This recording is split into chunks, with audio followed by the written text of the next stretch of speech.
ओम नमस्ते मित्रों, सभी भारत प्रेमी देवियों, सज्जनों, माताओं, बहनों, भाइयों को हिंदी दिवस, क्षमा कीजिएगा, आर्य भाषा दिवस की हार्दिक शुभकामनाएं। जी हाँ, हिंदी नहीं, आर्य भाषा। हमारी भाषा हिंदी नहीं, आर्य भाषा है। हम हिंदू नहीं, आर्य हैं, वैदिक हैं, सनातनी हैं। हमारा देश, हमारा स्थान हिंदुस्तान नहीं, आर्यावर्त है, भारत भूमि है, ब्रह्मावर्त भी कहा जाता था। तो आप कहेंगे कि ये क्या बात हुई। तो ऐसा ही है मित्रों, जो खाड़ी के देश से आए हुए जो इस्लामिक जिहादी लोग थे, इन्होंने गाली के रूप में हमें हिंदू कहा, और इसको आप अरबी भाषा में देख सकते हैं, जहाँ की इसका अर्थ काला, काफिर, चोर और जो अल्लाह को, कुरान को नहीं मानता। तो ये नाम हमें दिए। बाद के वर्तमान में कुछ लोग ज़बरदस्ती उस नाम के साथ चिपक गए हैं, और जो सनातन विचारधारा के बड़े बड़े संगठन हैं, उनके बड़े बड़े पद पर बैठे लोग भी हैं, वे भी इस शब्द को वेद आदि शास्त्रों से सिद्ध करने का अनर्थक प्रयास करते हैं।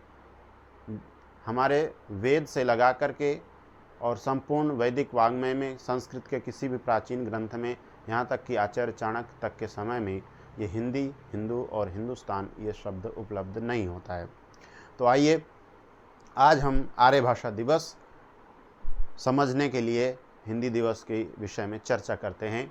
तो कहीं आपको किसी ने आज हैप्पी हिंदी डे ऐसा लिख कर तो नहीं भेजा, या आपने किसी को हैप्पी हिंदी डे ऐसा लिख कर भेजा हो। यदि आपने ऐसा लिख कर के भेजा है, या आपको ऐसा किसी ने भेजा है, तो आज बहुत ही विचार करने की बात है, बहुत ही चिंता की बात है कि हम किस प्रवाह में बहे जा रहे हैं। मित्रों, हमारी जो आज की भारत की जो भारतीय युवा पीढ़ी है, वो उसके साथ एक बहुत बड़ी समस्या आ गई है। उसको अपनी संस्कृति का, अपनी संस्कारों का, अपनी धर्म का,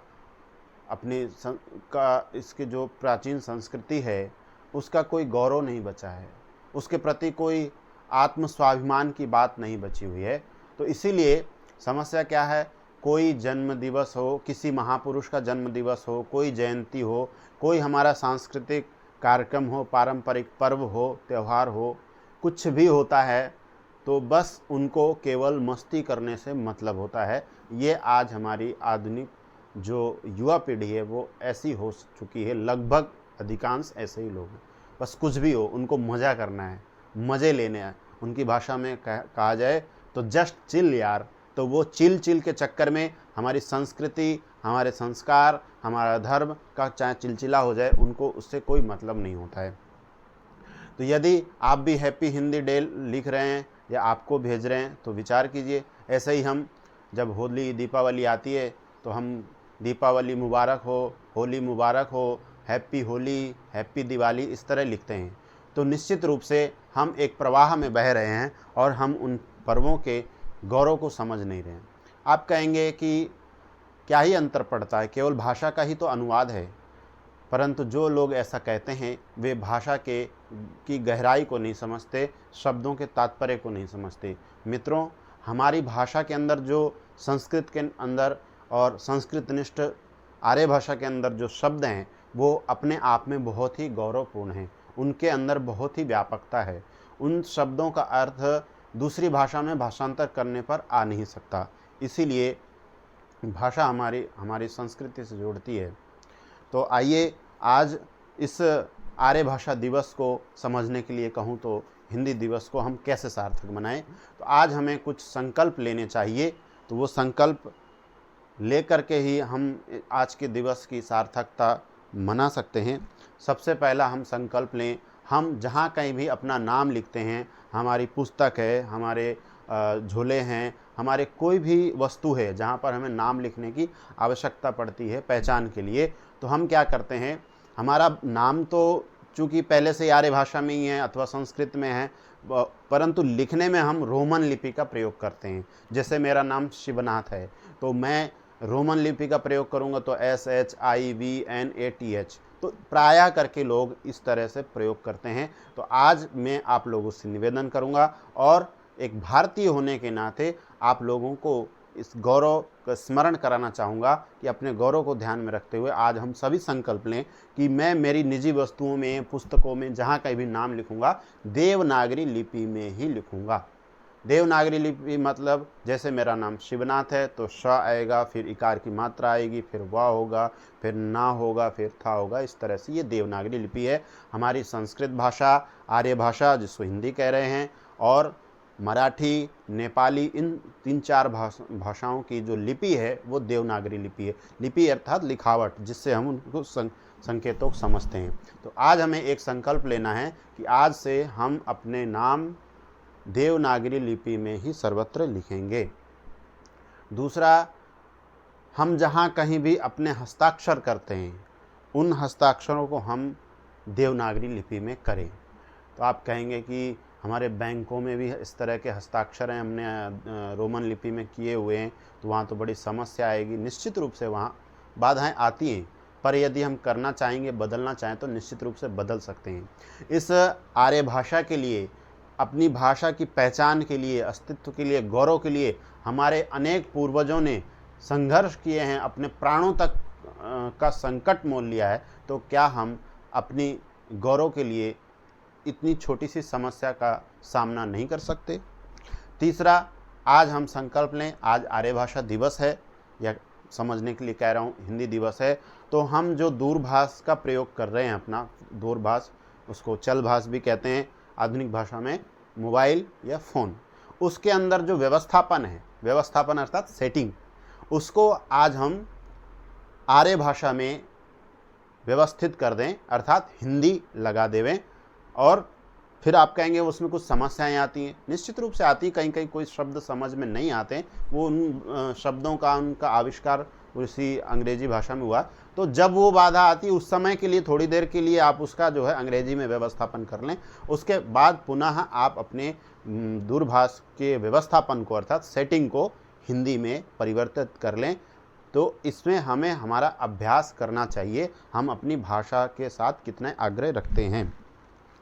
तीसरा है, हम अपना व्यवहार करते हुए अधिक से अधिक आर्य भाषा के शब्दों का प्रयोग करें, जो संस्कृत निष्ठ आर्य भाषा के शब्द हैं। और हमारी भाषा में हमें पता नहीं है, बहुत सारे अरबी के, बहुत सारे अंग्रेजी के शब्द प्रविष्ट होते जा रहे हैं, और अंग्रेजी के शब्दों का तो फिर भी लगभग पता चलता है, पर कुछ कालांतर में लोगों को वो भी नहीं पता चलेगा। और जो कम पढ़े लिखे या वृद्ध पुराने लोग हैं, उनको आज भी पता नहीं चलता है ये शब्द अंग्रेजी का है या आर्य भाषा का है। तो मैं पहचान के लिए कुछ शब्दों का जो अरबी शब्द और उसका आर्य भाषा अनुवाद पढ़ूंगा। तो इस कारण से थोड़ा ये चलचित्र बड़ा हो सकता है, तो उसको मैं आशा रखता हूँ आप धैर्य से सुनेंगे। तो सबसे पहले हम खुदा शब्द का प्रयोग करते हैं, तो उसको हम हिंदी में या आर्य भाषा में ईश्वर या परमात्मा कह सकते हैं। ऐसे ही बंदा है, उसे हम अपनी भाषा में व्यक्ति या मनुष्य कहें। ऐसे शादी या निकाह का तो हमारे समाज में प्रयोग कम होता है, पर उसके लिए हमें विवाह शब्द का प्रयोग करना चाहिए। ऐसे ही अमीर और गरीब, इसके लिए हम धनवान और निर्धन शब्द का प्रयोग करें।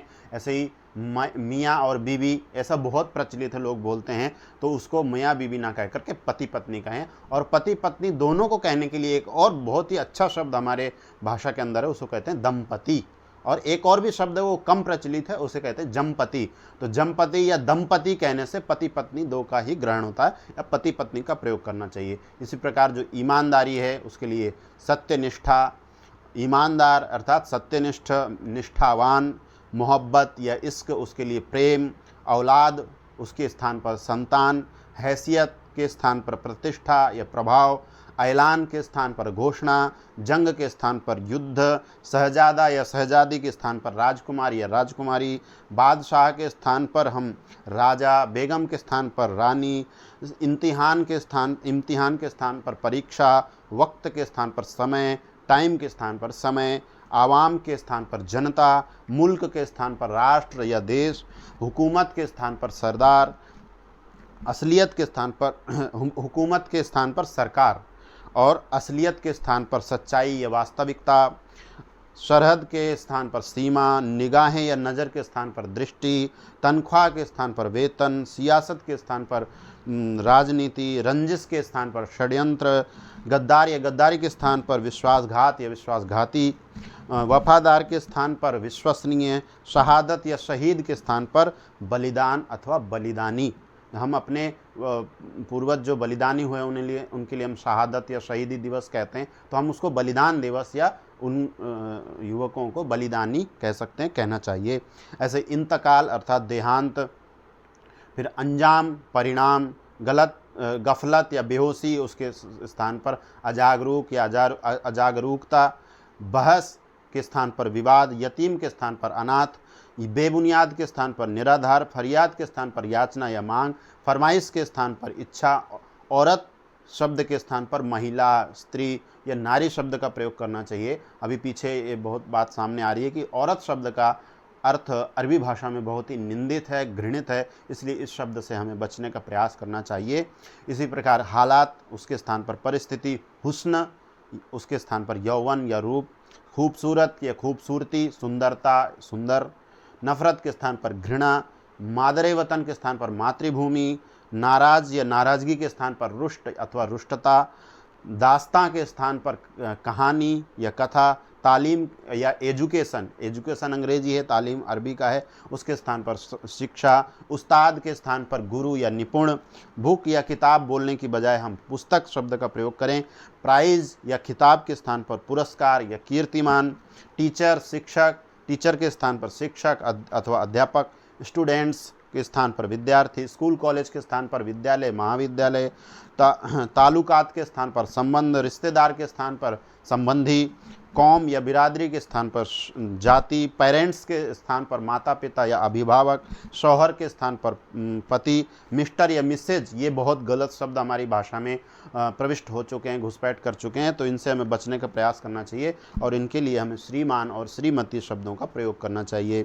इसी प्रकार को अदालत है या कोर्ट है, वहाँ पर हम न्यायालय का प्रयोग करें, न्यायालय शब्द का प्रयोग करें। वकील, वकालत, इसके स्थान पर अधिवक्ता, वकील को संस्कृत में या हिंदी में आर्य भाषा के अंदर अधिवक्ता कहेंगे अर्थात, और वो जो वकालत है उसे अधिवक्तृत्व ऐसा कहेंगे। नाजुक को हम अपनी भाषा में कमज़ोर या संवेदनशील कह सकते हैं। दुर्बल, दुर्बल शब्द अच्छा है, कमज़ोर शब्द भी शुद्ध संस्कृत निष्ठ नहीं है। इसी प्रकार डॉक्टर है, उसके स्थान पर चिकित्सक, कोई वस्तु है वो कीमती है तो हम कीमती बोलते हैं, बेशकीमती बोलते हैं, उसके स्थान पर हम मूल्य या मूल्यवान वस्तु बोलें। ऐसे ही माफ़ी, माफ़ी के स्थान पर क्षमा और सज़ा के स्थान पर दंड, ऐसे अनेक ढेर सारे शब्द हो सकते हैं। तो इन होंगे भी, तो मैं आप लोगों से निवेदन करता हूँ इन शब्दों को जो मैंने कहा इन पर आप ध्यान दें, संस्कृत निष्ठ आर्य भाषा के ही शब्दों का प्रयोग करें और हिंदू, हिंदी और हिंदुस्तान इन शब्दों के स्थान पर भी अपने आप को आर्य, सनातन, वैदिक या आर्य भाषा को आर्य भाषा और अपने स्थान को आर्यवर्त और भारत के नाम से कहें। और मैंने इन कुछ शब्दों को यहाँ पर आपके सामने रखा है, और यदि आपको कोई भी शब्द ऐसा लगता है जिसमें संदेह होता है या आपको उसकी आर्य भाषा या संस्कृतनिष्ठ आर्य भाषा का शब्द नहीं पता है, तो आप मेरे फेसबुक पेज में जाकर के आचार्य शिवनाथ आर्य वैदिक, आप उसको देवनागरी लिपि अर्थात हिंदी में लिख सकते हैं, अथवा फिर पुनः आप रोमन लिपि में भी आचार्य शिवनाथ आर्य वैदिक, दोनों भाषाओं में आप आर्य भाषा में लिखिए, अंग्रेजी में लिखिए, आप वहाँ पहुँचेंगे और आप वहाँ पर मुझे मैसेंजर के माध्यम से ये पूछ सकते हैं कि इस शब्द का आर्य भाषा में क्या अनुवाद होगा, तो मैं निश्चित रूप से आप लोगों का समाधान करने का प्रयास करूंगा। तो आइए इस आर्य भाषा दिवस को वास्तव में सार्थक बनाएं, इसकी गरिमा को समझें और हम अपनी संस्कृति की ओर, अपनी शुद्ध भाषा की ओर लौटें। इसी के साथ आप सभी भारत प्रेमी, आर्य भाषा प्रेमी देवियों, सज्जनों, माताओं, बहनों, भाइयों को मेरा सादर नमस्ते। ओम धन्यवाद।